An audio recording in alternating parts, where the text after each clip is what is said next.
Hello, and welcome back to my NHL 19 Jersey Quest franchise mode with the Ottawa Senators and Jean-Gabriel Pageau.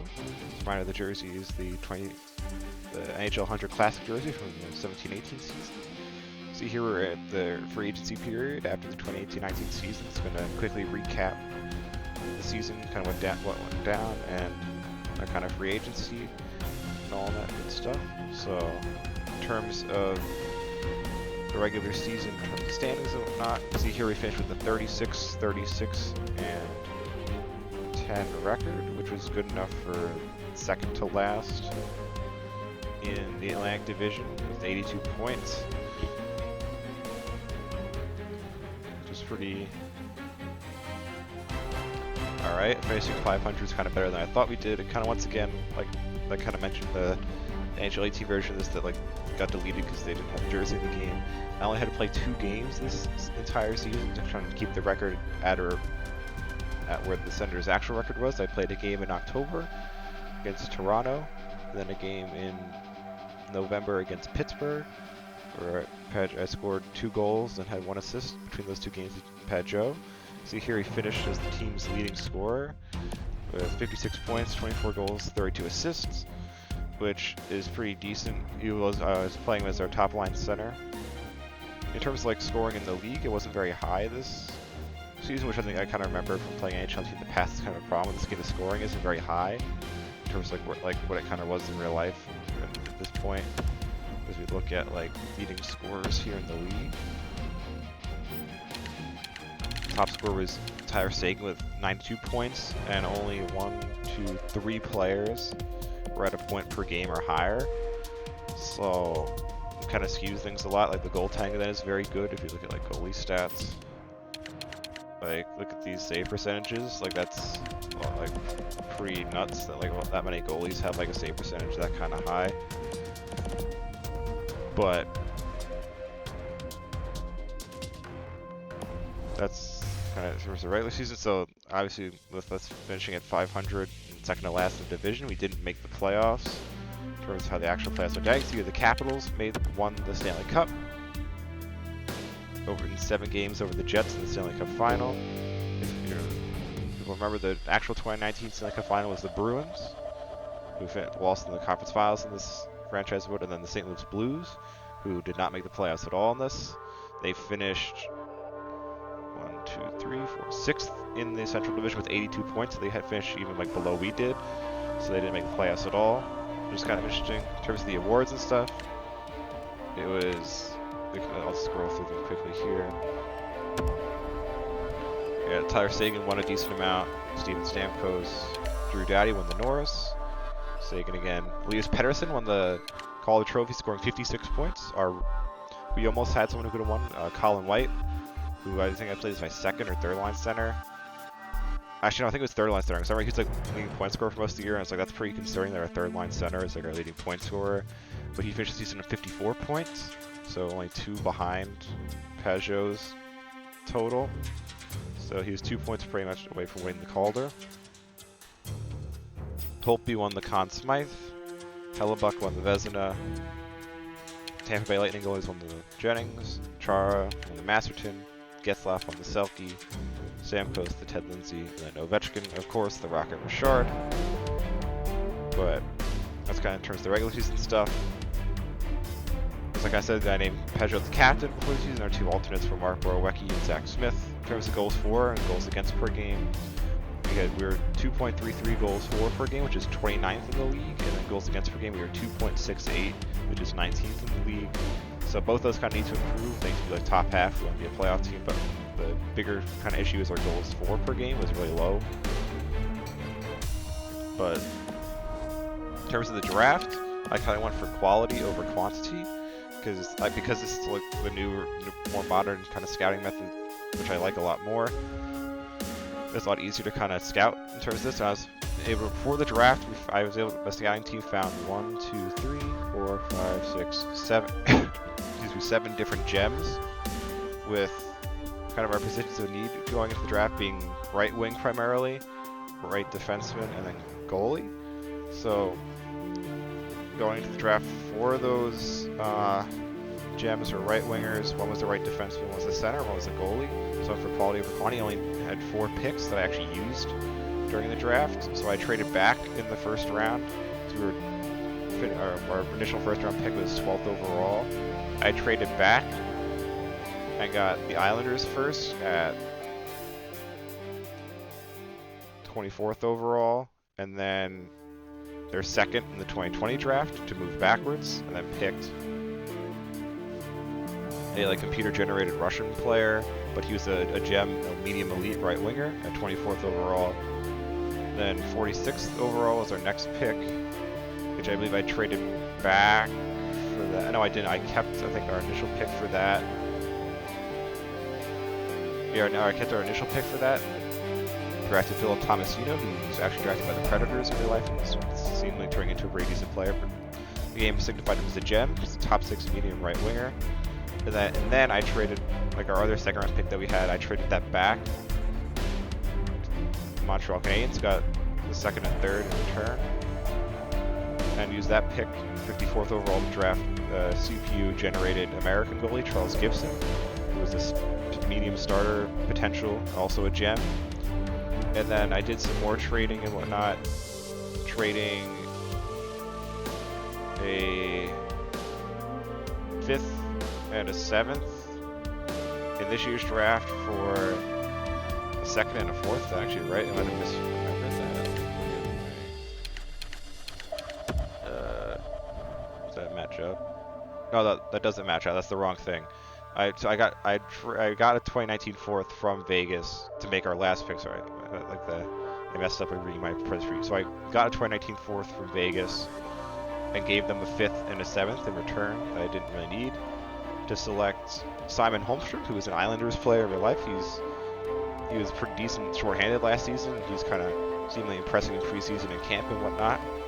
And he was another right winger, top 6 low potential and a gem. So those were our 4 draft picks. So that's kind of what I'm doing in this franchise. I was going for quality over quantity. So I'm kind of going to be doing a lot of trading and moving at the draft to try to snag up any gems that the scouting team finds in like positions of need. So like the center I skipped over, and the right defenseman I was going to pick with one of my picks, but then like one of the other teams like picked him before his kind of like central scouting ranking position, so I didn't get to pick him. But then also in the draft, I traded away 2 third-round picks to Carolina for a 2nd and a 4th in next year's draft, and then another 4th-round pick. I think that I was going to use this like the right defenseman to the Ducks for a 5th in 2020. And then in the 2019 offseason, the kind of relatively big trade we made is I traded Alex Fermenton because he's part of the whole 2018 World Juniors like scandal. He was one of the ones who had to go to like surrender himself to the police and all that. So I didn't really want him on the team. In this, I traded him and a 2020 third to the Arizona Coyotes for their 1st in 2020, which is like a trade the game offered to me. Since this is before the fine trade feature comes out, I'm gonna kind of, for the most part, unless I'm doing like wheeling and dealing with draft picks and whatnot, it's like if there are players I don't want, I'm gonna put them on the block, and if I get trade offers for them, I do. If not, the only time I like actually form trades of my own is like at the deadline if they're an expiring contract. So that's probably gonna be like if no one gives me a decent offer for Craig Anderson before the trade deadline next season, I'll like trade him at the deadline, like coming up with the trade myself. In terms of free agency, we had a pretty decent free agency. Went from like, as you can kind of see here, like at the start of the season we were like barely above the cap floor. We are now almost at the cap ceiling, but just also pretty much mostly because of like if that wasn't the case, we would have probably had a better offseason in terms of like in just 1 or 2 spots. But it's because Marian Gaborik is chilling with his like $6 million, almost $6 million a year contract, and he's like a 79 overall, so like no one wants him. So I tried like giving up like one of my like thirds and like one of my other later round picks to like someone to dump his contract for like a 7th or something, and they were like, nah, chief, we don't want Marian Gaborik because his contract is buns.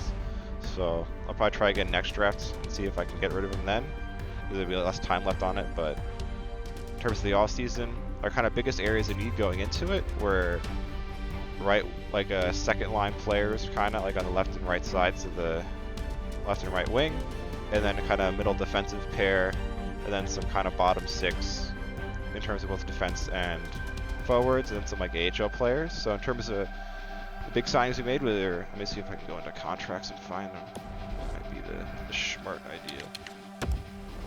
Is if we go to left wingers, I signed Anders Lee, Islanders captain, to a decently long, like a 4-year contract. 1, 2, 3, 4, 5-year contract at like almost at 5.75 mil. Be our second line center, and then this is a player I would have been Jonas Donskoy, but because of Gabrick's contract kind of chilling here, I hit the cap ceiling higher than I expected, so I had to settle for Brandon Tanev to a 1-year deal to be our 4th line left winger at like $1.4 million, which is pretty nice. Then on right wing, I went with Gustav Nyquist at a $5.5 million contract for 1, 2, 3, 4, 5 seasons as well. 5.5 million to be our second line right winger. And then Anthony Duclair originally didn't want to re-sign with us, so I let him drop as a UFA, but then his asking price is pretty cheap, as you can see here, $2.25 million for a player who has potential to grow. So I snagged him back to be our kind of second or first line winger, kind of to let him grow, hopefully. And then in terms of defense, kind of went and got a second pair of Jake Gardner and Tyler Myers. Jake Gardner, $5 million a year, 1, 2, 3, 4, 5, 6 seasons on that. Yeah, is that right? 1, 2, 3, 4, 5, 6. Yeah. Okay, and then Tyler Myers is $4.75 million a year, 1, 2, 3, 4 seasons. And then I was gonna find another left defenseman, but because I ran out of cap space, I ended up just signing this Lejoie, who's kind of our kind of third pair defenseman last season. He's gonna kind of stay in that position, Mark Borwick, we are 7th D, and then I kind of signed a bunch of AHL players that are kind of inconsequential. But the only other big departure that was kind of happening during the season was Anders Nilsson, because Craig Anderson, Craig Anderson got hurt, and then I called Nilsson up to kind of fill in for him, and then had to put him on waivers after Anderson got healthy again, and then he got claimed by the Leafs after 3 games into barely any games, and he played 2 games or 1 game for us, and that was it. Kind of during the period I noticed it was out, but kind of is what it is. So we had Mike Condon here, who's pretty decent as a backup. He had a 911 save percentage, which is pretty solid. And then Craig Anderson was overall grew. He's here at a 923, but because of his age, I'm gonna want to try and get rid of him, get him replacing someone younger. But that's kind of it in terms of this off season.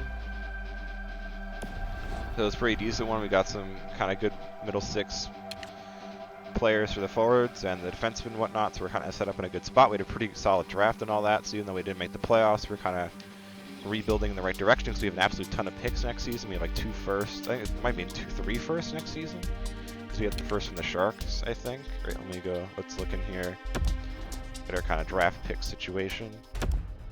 Yeah, we have 3 firsts next season. Ours, the Coyotes, and the Sharks. We have 1, 2, 3 fourths, 5 second-round picks, a 3rd-round pick, a couple of 4ths, and then 2 6ths, 3 6ths, and then a 7th. So we have a pretty decent selection in the draft. So once again, I'll probably be kind of doing the quality over quantity thing and going for gems and whatnot. The scan department finds the positions of needs, and if not, trading either picks for players that we need in areas of need, or trading for picks in future drafts, because if we don't really need any prospects in a certain position and whatnot. But so I'd say this is a pretty successful first season, even though we didn't make the playoffs at all. But so next season, hopefully, I don't know if we'll make the playoffs. We might, just because of how I kind of rebuilt the team, considering how buns our setup was last season in terms of player overalls. We've improved that dramatically in pretty much every area. So hopefully we might be pushing for a wild card spot and make some noise in the playoffs. If not, we'll just kind of keep rebuilding as we are, and our prospects grow, kind of wheeling and dealing some of these players essentially I signed if they're not doing up to stuff and whatnot. But that's kind of the plan for next season. But thank you to anyone who watched this, and hopefully you watch the next episode as well.